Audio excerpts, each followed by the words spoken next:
to our next panel, which is a panel looking at ecosystems of vulnerability. And we have, I hope, everyone here. So I can see, so we're going to go first, I think, to Rachel and to Fabián. I'm just going to make you co-hosts in case you want to share something. Okay. So I'm just going to introduce our speakers who are going to present together.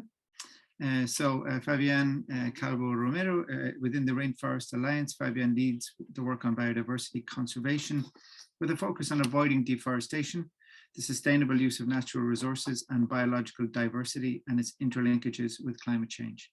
He has extensive knowledge in developing criteria, guidance and training materials related to those topics in various sectors and countries and with diverse stakeholders through active participation in international fora. He led the development of various requirements that aim to maximize the positive impact and minimize negative impact of farming practices on biodiversity for the new Rainforest Alliance Sustainable Agriculture Standard and related documents. And presenting alongside him is Rachel Phillips Rigby, who leads the Rainforest Alliance's work on human rights. She focuses on preventing and addressing forced labor, exploitative working conditions, and other human rights abuses across the Rainforest Alliance's global programs and landscapes. Previously, she spent 15 years with the United States Department of Labor, where she developed multi-million-dollar partnerships with NGOs and foreign governments to address child labor and forced labor, and engaged in diplomacy with government counterparts to urge more action on these issues. Ms. Rigby holds an MBA in International Management from the Middlebury Institute of International Studies and a BA from Grinnell College. So if I can pass over to you guys for approximately 15 minutes, we should have a bit of time then for questions. Thanks. Thank you very much, Dr. O'Connell. I will go ahead and share my screen. And hello to everyone who's online today. Let's see if I can do this.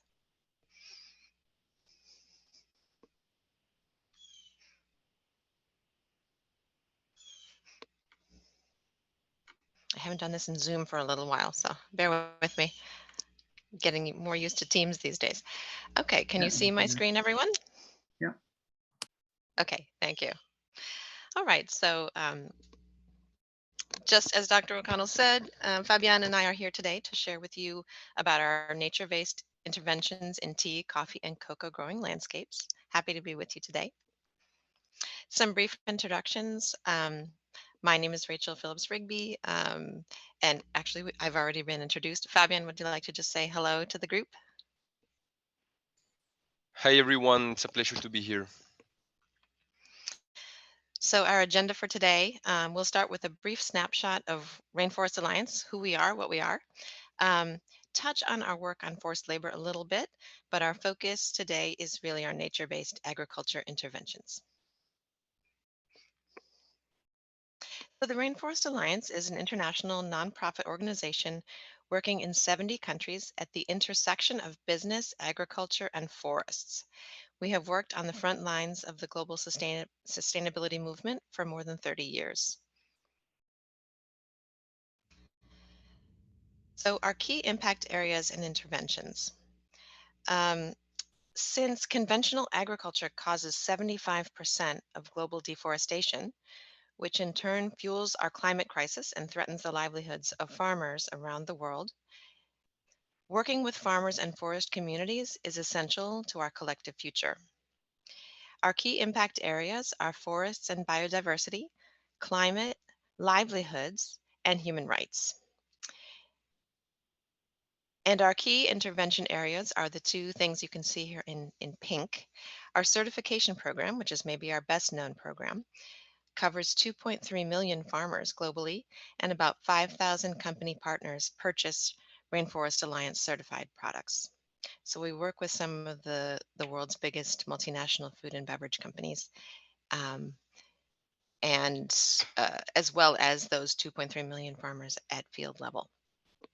We also operate landscape level projects in which we channel funding from donors and these food and beverage companies to the farm level, where we partner with farm and forest communities to build thriving rural economies rooted in more sustainable growing practices and forest stewardship.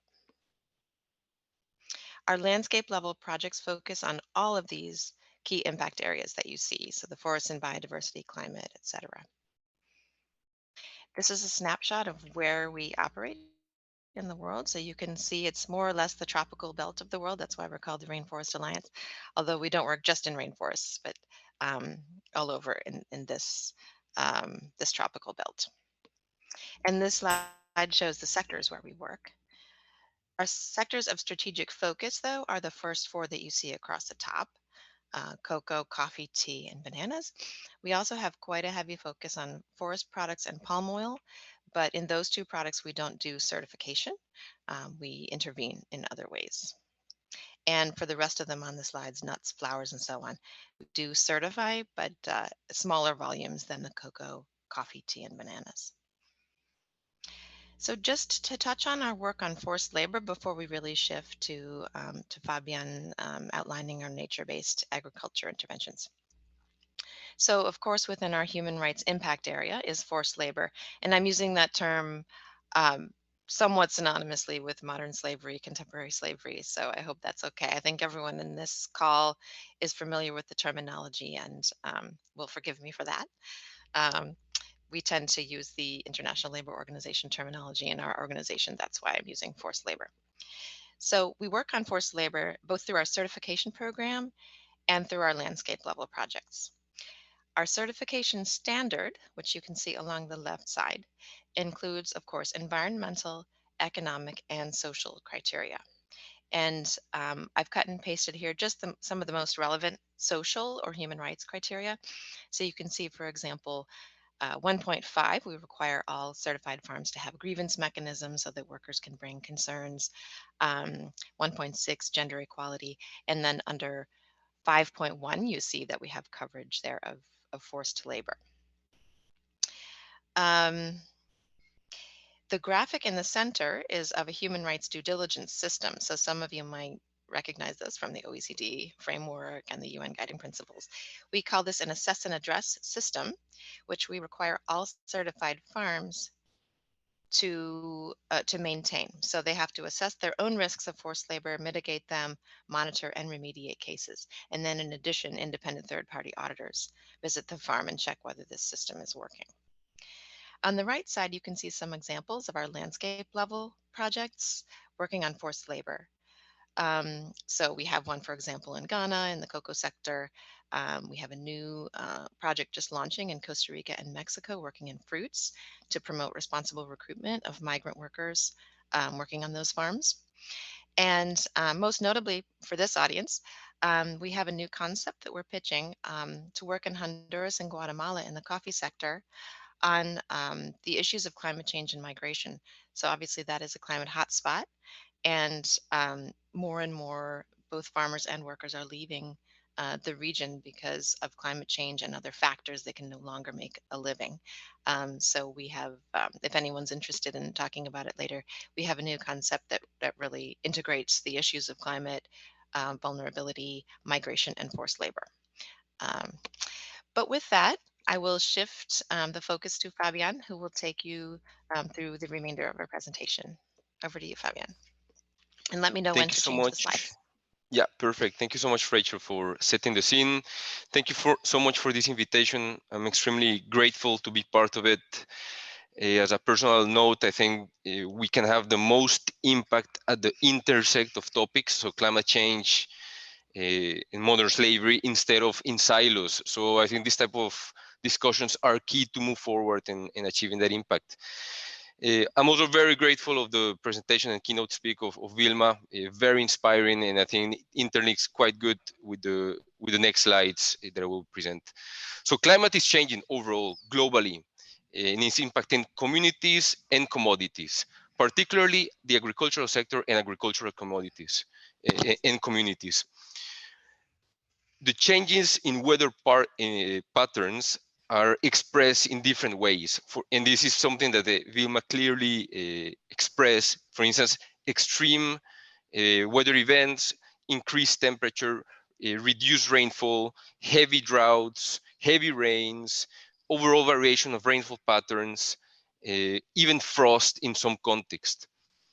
All of this has parallel effects. For instance, landslides or erosions or flooding, which also affect at the same time communities and people. More in terms of agricultural production, these weather impacts are expressed as well in loss of productivity, increase in pests and diseases, and of course, these impacts also affect the livelihoods of people. So that's a bit the circle. When this occurs, and this is what Vilma also expressed, then people is forced to move to somewhere else to look for new land or to look for another economic activity. And these displacements can increase the risk of, for instance, modern slavery. So we can move to the next slide, Rachel, please. Okay, perfect. So there's a concept. Within the agricultural landscape, there are many ways of achieving sustainability. The Rainforest Alliance, we have engaged in a proposition called climate smart agriculture that aims to increase resilience of farming systems to climate change impacts, but also reduce deforestation and increase livelihoods. Climate smart agriculture is interesting. I gave a presentation to a group of producers in Honduras, and the first question they asked me is like, okay, so does it mean that the agriculture we've always been doing is stupid? It really doesn't mean that, it doesn't mean that the agriculture is stupid. It's just a concept. The smartness of these concepts come from the fact that we try to understand the climate risks and take actions and adapt our farming practices to those climate risks. Climate smart agriculture is founded in three main pillars. One, the adaptation capacity of farming systems to climate change impacts. So what practices can we implement to sustain productivity even with climate impacts? The second is on mitigation, so really enhancing ecosystem services and overall ecosystem productivity in terms of photosynthetic capacity, carbon storage. But of course, there's a very strong pillar on food sovereignty, food security, enabling conditions to increase food security in a certain context. Climate smart agriculture is embedded in the new Rainforest Alliance 2020 standard. There are various requirements from the management chapter, social, but of course, environment and farming practices that contain the topic of climate smart agriculture. We can move to the next slide, Rachel, please. So as an organization, we try to tackle climate change at several levels. So we have landscape level, system level, that is, let's visualize it more as the farm, and individual level, we can see it more as the agricultural plot level, where production is actually happening.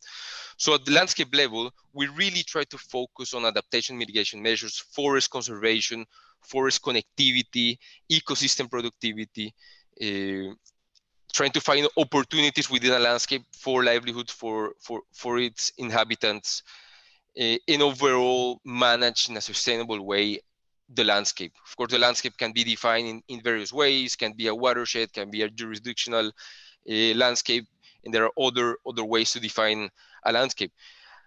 At landscape level, and this is something I will present also later, we very much focus, for instance, on climate change impact maps, in which we want to assess future suitability of crops and what the impacts are going to be in a certain landscape. We also have other tools parallel to the certification scheme, parallel to the landscape programs that Rachel mentioned. It's called Landscale. Landscale is also a type of standard that tries to bring a sustainability norm to a landscape, so to assess the landscape from a sustainability lens.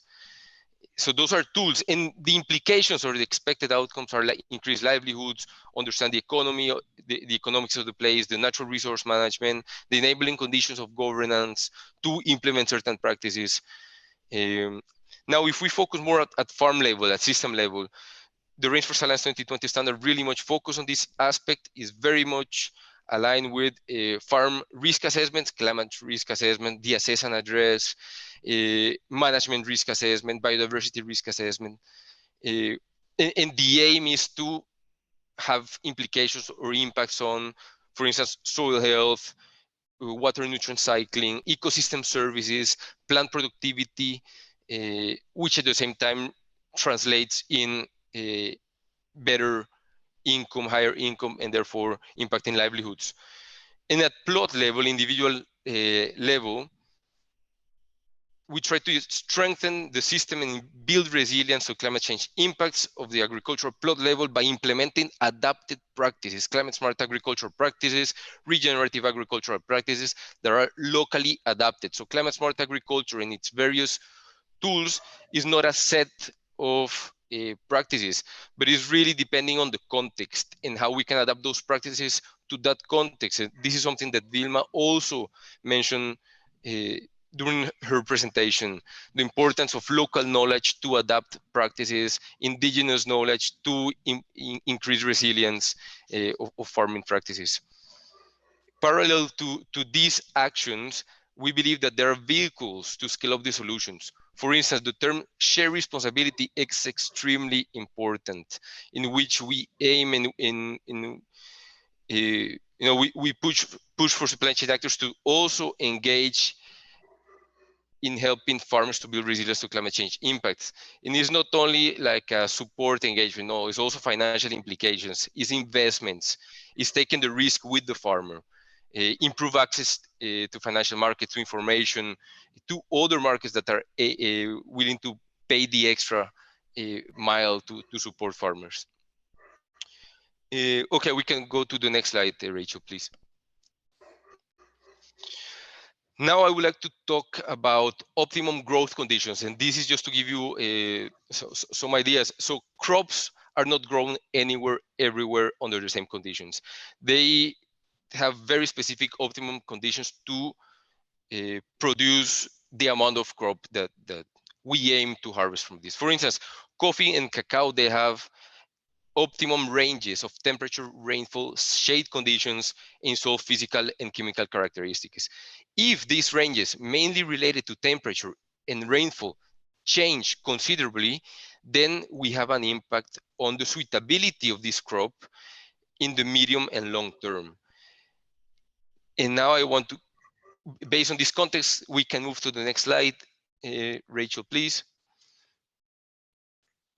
So together with partners, we have engaged in developing climate risk and climate suitability maps for key crops. So we have developed the maps ourselves in collaboration, or we have adopted those developed by partners. Partners, I'm talking about CIAT, CGR centers that really work on these topics. What we aim is to try to understand the future climate change impacts and its repercussions on growing a certain commodity in a certain context. Of course, not from today to tomorrow, but from now to 2030 and to 2050, for instance, and make projections about it. In the image, we have Assam. Assam is the largest producer of tea in India. On the left panel, we see the blue arrows indicated an increase or decrease in rainfall patterns. And on the right panel, we see an increase or decrease on minimum and in maximum temperature. We see that in many cases, there's a correlation of increased temperature and decreased rainfall.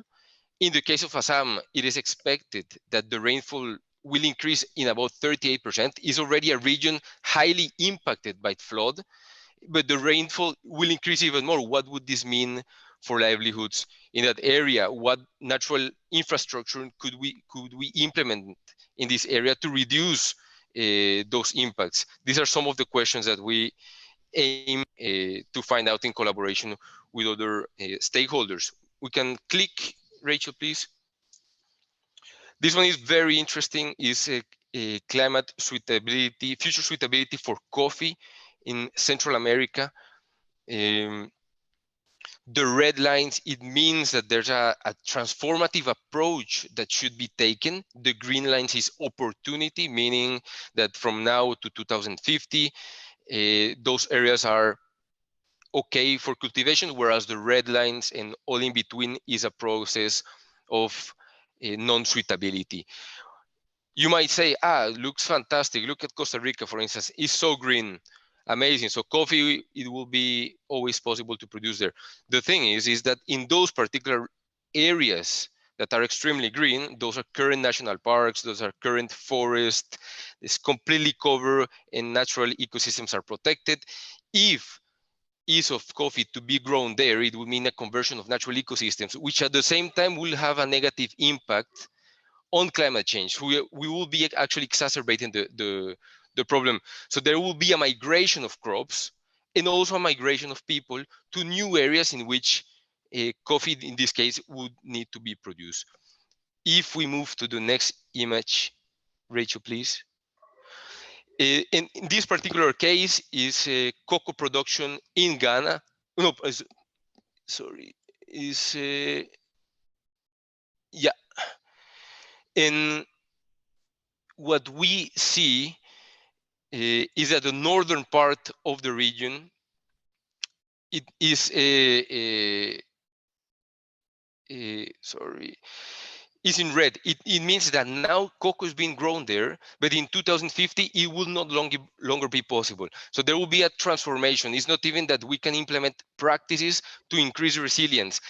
In this case, the advice, in general advice, is okay, cocoa will not be able to grow there. We need to find another type of livelihood to support people living in that region. Otherwise, it is expected that the people living from cocoa now will need to move somewhere else. There's little space available. Overall, natural resources are decreasing at a alarmous rate. Therefore, we also need the support of the government to make a transformation in these areas. There are other areas, for instance, similar to the example of coffee, in which cocoa is likely to continue to be suitable. We can move to the next slide, Rachel, please. So this is just an example of some practices that could be implemented. A lot of focus on soil management, soil cover, soil conservation, implementing soil conservation practices, terraces, soil cover in terms of cover crops or mulching, increased soil fertility, favor soil retention instead of soil erosion. And these are just some of the practices. This is more, of course, a farm level and plot level.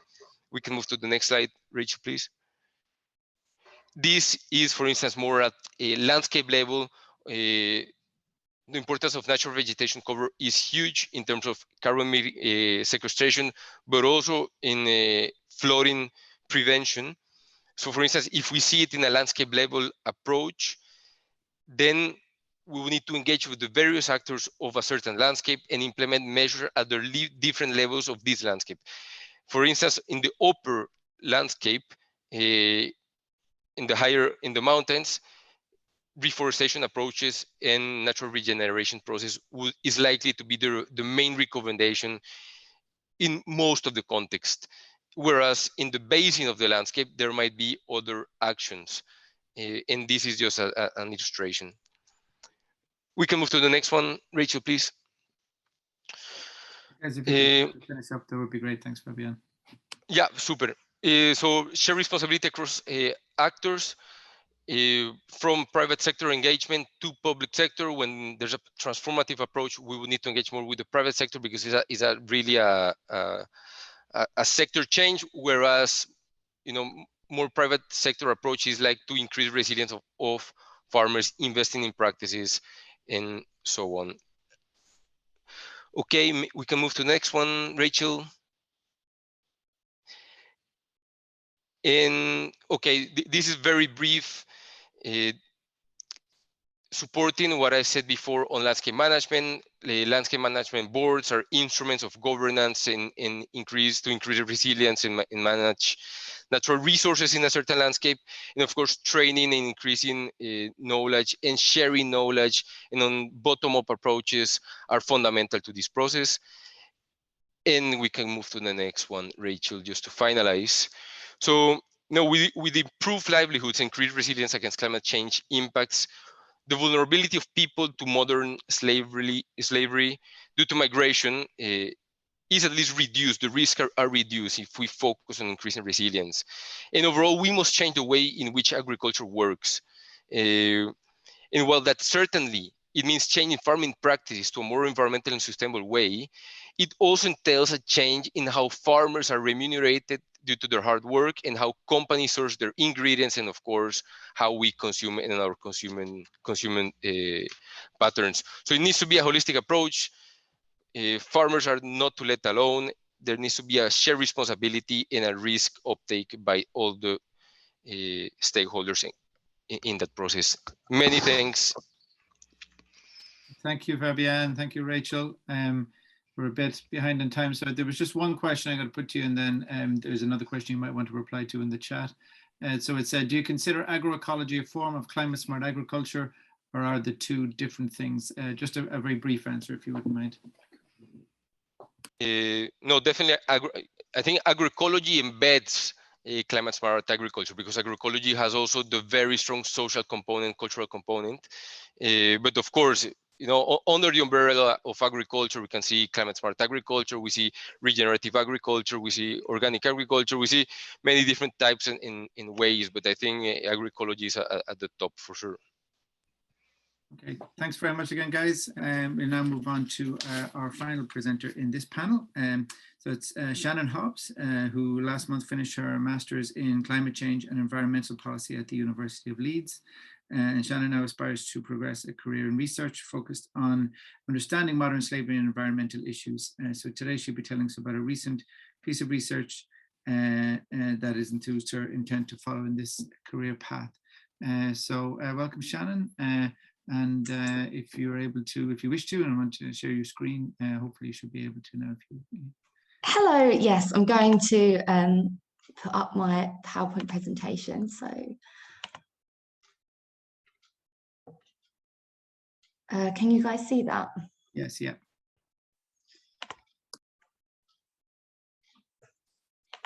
Cool. If I could just have a second to set myself up. Yeah, that's fine. We can see the presentation now anyway. Awesome. So yeah, oh, actually, I'll just move this. Sorry, 1 second. Cool. So as Chris just said, my name's Shannon, and I'm going to be talking to you guys today about a piece of research that I did called From Chains to Chainsaws, Modern Slavery and Deforestation in the Brazilian Amazon. And I think this is going to run off really nicely from Beth's presentation, and I think you guys are going to be able to draw a lot of parallels also between our research. So I asked my parents the other day what comes to their minds when they think of slavery. And they said things like white people exploiting Afro-descendants by putting them in chains and forcing them to work. And I then asked them what comes to their minds when they think of climate change. And they said future mass extinctions, a warming planet, and the disappearance of islands and glaciers in the future. And while slavery did happen in the past, and climate change will continue to impact us in the future, the reality is that they're both happening right now, and that there's this unfolding connection between them, which is what we've been speaking about today. And this connection manifests in many different forms and in many different contexts. But my research in particular was looking at debt bondage and deforestation in the Brazilian Amazon. And by deforestation here, I don't just mean cutting down trees and land clearing. I'm talking about deforestation associated sectors that contribute to climate change. So that is logging and land clearing, but also agriculture, cattle ranching, and charcoal production. So I wanted to give you guys a little bit of context on Brazil before I moved on to my research. So modern slavery in Brazil wasn't legally recognized until 1995. And while this legal definition has changed over time, currently it is considered as subjecting a person conditions analogous to that of a slave. And this definition has 4 components. So the first is subjecting a person to forced labor. The second is subjecting a person to exhausting work days, subjecting a person to degrading work conditions, or restricting a person's mobility, including through the mechanism of debt. And only one of these 4 components needs to be present for something to be considered modern slavery. Now, this definition, I think, is important to highlight because it includes debt bondage, and that's the most common form of slavery that we find in Brazil today. So what happens is a recruiter known as a gato will approach a person whose typical profile is a young male who's uneducated and living in poverty and living in the northeast states of Brazil, which I've just highlighted here on the map. And basically, they'll offer them a job, and if they accept, they'll transport them to the work site. And data collection from inspectors that have rescued people who are being exploited in slavery has shown us that these work sites are concentrated in the arc of deforestation, which I've also highlighted on the map. So when they reach the arc of deforestation, they'll be working in deforestation associated sectors. And they're also told that they're now indebted to this gato for travel expenses. And they also have to buy all of their food and tools from the gato for inflated prices with interest. So it's this accumulating debt combined with low wages that locks a person into debt bondage. So what is currently being done about it? So there are two distinct institutions that are tackling slavery and deforestation separately. So firstly, we have the Special Mobile Inspection Group, or GEFM, and they basically conduct surprise inspections. And if they find slave labor to be present, they have the power to make the perpetrator pay, well, they can basically free the people being exploited and make the perpetrator pay compensation and wages. And they can do this because they can freeze perpetrators' assets and bank accounts. And then after this process, they put the perpetrators on a publicly available dirty list. And then on the other hand, we have the Institute of Environment and Renewable Natural Resources, so also known as Obama. And they also conduct surprise inspections, but on suspected illegal deforestation. And if they find deforestation is happening, they'll halt the operation. So for example, sometimes they would set fire to the equipment that's doing the deforestation, and they also have the power to issue fines. Now, both of these institutions basically focus on stopping the crime once it's begun, and they've both received international praise for their successes. So moving on to my research, with the above in mind, I wanted to investigate the slavery environment nexus in the Brazilian Amazon. And I did this by looking at three core components. So firstly, I was looking at vulnerability to slavery. So I was asking how vulnerability is produced through proximate and underlying determinants. And then secondly, I wanted to explore the links between slavery and deforestation. So here in particular, I was asking how and why they function together and how and why they can continue to function together. And then thirdly, I wanted to look at policy in the current political context. So to do this, I was looking at the successes and challenges of GFM and Obama's inspections. And to do this piece of research, I used mixed qualitative methods. So firstly, I did document analysis of reports from organisations such as Greenpeace, Anti-Slavery International, and so on. And then I triangulated this data with interviews. And the interviews were done with people who had diverse expertise in modern slavery and deforestation in the Brazilian context. And this included people working with NGOs, academics, investigative journalists, and civil servants. So on to my findings. Firstly, to understand how vulnerability is produced, I separated proximate determinants and underlying determinants. But I want to be clear that these categories aren't mutually exclusive. They are intrinsically bound. So proximate determinants are basically immediate variables that would push a person into slavery that I've listed here on the screen. And they basically represent forms of deprivation. So they place a person at a relative disadvantage compared to others. But these proximate determinants, they don't just appear out of thin air. They're socially produced. And here we can turn to the underlying determinants of vulnerability, which I've also listed here on the screen. So these underlying determinants, they're structural factors that justify or enact social exclusion. So for example, racial discrimination that places Afro descendants as inferior is a justification. And then this interacts and influences with policy or unequal land distribution, which represents an enactment. So basically, the underlying determinants here produce the proximate determinants of vulnerability, and this in turn generates a supply of slaves. So this supply of slaves that is possible through the experiences of relative vulnerability is used to meet the demand for slave labour in deforestation associated sectors. But these sectors, they don't just act in isolation. So slavery is found among this interconnected chain of sectors. So an example that was commonly given throughout my interviews was that firstly, the forest would be logged for valuable wood, and then it would be cleared and sold for cattle ranching. And then once the land became unproductive, then soy plantations would be planted. And slave labour would be found among this chain. So what these sectors all had in common is that they all are at the bottom of the supply chain. So they're all operating at the initial stages of production. And I think this was really important in understanding why they can continue to function together. And that's because the distance from operating at the bottom of the supply chain to the distance of the goods being sold on the market, basically the greater this distance decreases transparency. So that means that the businesses selling at the top of the supply chain, they can't ensure the legitimacy, basically, of all of their suppliers.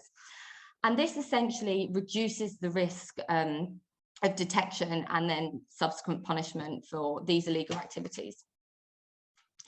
So this low risk of detection is also compounded by the geographical isolation of the Amazon.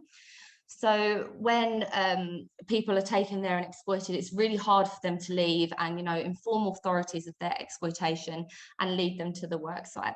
But I also want to add that geographical isolation is tactically applied by the ghettos to maintain social isolation. And by maintaining social isolation, they maintain someone's vulnerability, and this means that they can continue to exploit their labour. So geographical isolation isn't just about those being exploited not being able to leave, but the vastness of the Amazon means that these areas aren't being regulated and inspected regularly. And while satellite imagery can increase the risk of detection, slavery and deforestation are operating in a short time frame. So the window of opportunity to detect illegal activities, get a team together, travel to the site and find the perpetrators, this window of opportunity is very small. So the success of detecting and then punishing these perpetrators is dependent on the institutions or the authorities acting quickly. And this is where assessing policy, I think, becomes really important in understanding why slavery and deforestation can continue. So I found that both GFM and Obama are experiencing similar challenges at the moment. And firstly, that's that they're experiencing cuts to funding, and they're also experiencing a halt in recruitment. So they're not employing more people. So basically, they're experiencing a lack of resources and a lack of personnel. And this is really significant in the Amazon context because it takes a lot of resources to do these inspections. So for example, a labour inspector that I was speaking to said that on one of the inspections he went on, they had a really big team and it took them 3 days to get to the work site. And they had to get an aeroplane, and then they had to get a car, and then they had to go by horseback. So I think this example demonstrates that basically it takes a lot of resources to do these inspections. And the explanation for the demobilisation of these institutions was really clear, I thought, and that was because the current government, so the Bolsonaro government, basically favours, well, firstly favours the interests of the elite. So that's the landowners and the agribusinesses, and they have a lot of political and economic power, so they're able to influence policy. And this is compounded with the Bolsonaro government's explicit far right-wing ideology, which, to put it bluntly, they don't care about the environment. They're actually promoting environmental destruction, and they don't care about the vulnerable people who are being exploited. So the state's ideology that favours the interests of the elites, which is explicit through their demobilisation actions, I think is complicit in enabling environmental and human rights abuse to continue in the Amazon today. So the key points that I wanted to get across today is that I think understanding vulnerability to slavery fundamentally comes down to an unequal distribution of social, economic and political power. And I think it's this unequal distribution of power that creates inequalities. And I think my research mapped that through the underlying determinants of slavery that produce the proximate determinants of vulnerability to slavery. Also, I think a core reason that slavery and deforestation can continue in the Amazon is because of the low risk of detection and subsequent punishment. So there are many different reasons for the low risk of detection. So we have economic reasons like working or operating at the bottom of the supply chain, spatial reasons like the geographical isolation of the Amazon, and political reasons like the demobilization of inspections. But I think suggesting a way to move forward, I don't think is very straightforward. And that's because I think the slavery environment nexus is multifactored and multi-layered in nature. So the three components that I looked at, vulnerability, slavery, deforestation links, and policy, the inspections, within each of these components, there's multiple variables that are interacting with each other. And also between these components, there are interactions. So these components are also influencing each other. So what I'm getting at here is that I think understanding the slavery environment nexus is really complex. And I think the research that everyone has been presenting here today that's, you know, looking at the issue holistically in a contextually sensitive manner is really vital for us to be able to move forward.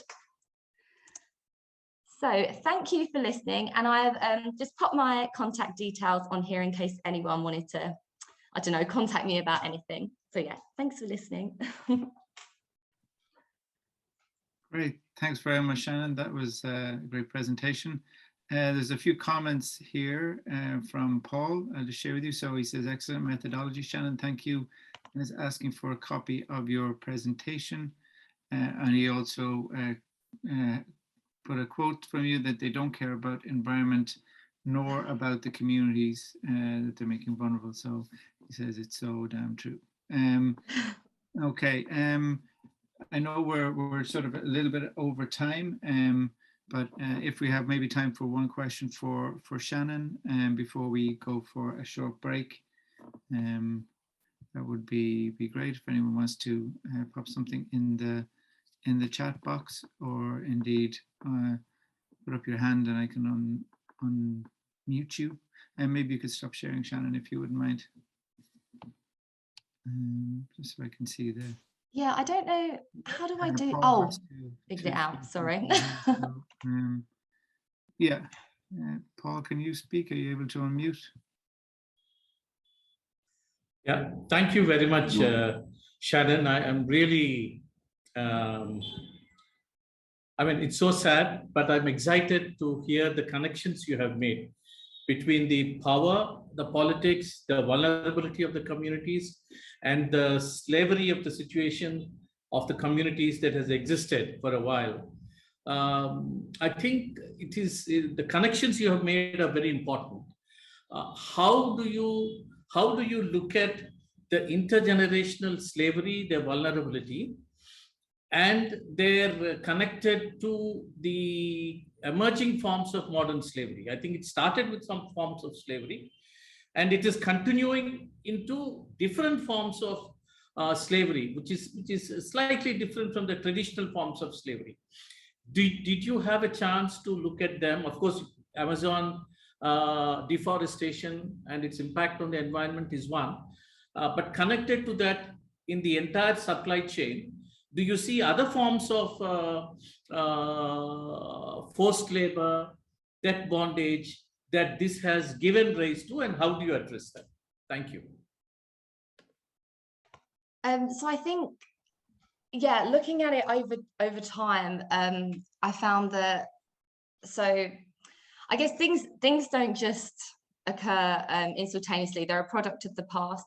So before, when slavery was used in the Amazon, when it was coming up to abolition, a new law was implemented.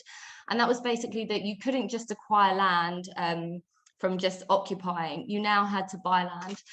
And this was done to purposely exclude Afro-descendants from being able to acquire land. And the unequal distribution of land, this has sort of continued throughout history. And because of this, the unequal distribution of land in Brazil today, I think through my research, was shown to be the biggest or the most significant underlying determinant of vulnerability. So I think to address vulnerability, a core thing that we need to do is redistribute land. But, you know, land reform is quite difficult. And I think under the current government, I don't think that's going to happen. I think the Bolsonaro government is, you know, he said a while back that he's not going to give another inch of land to indigenous people and stuff like that. So I think we need a change in the government, basically, to be able to address these issues. Great, Shannon. Thanks very much. Thanks for that, Paul. If you allow me one small subsidiary question, or if it is late, then I will just put it in the chat. Would you mind maybe following up with Shannon in the chat? Just because I'm conscious that it's been a long day and we have one more panel to go. So I'd like to give everyone a good 10 minutes of a break so we can refresh ourselves a little bit. So thanks again to Fabián, to Rachel, to Beth, and to Shannon for a great panel. And it's now, I make it just 6 minutes past 3 my time, 6 minutes past the hour. Maybe if we could reconvene at 1/4 the hour for one more panel. And thank you everyone for your participation and patience. Thank you.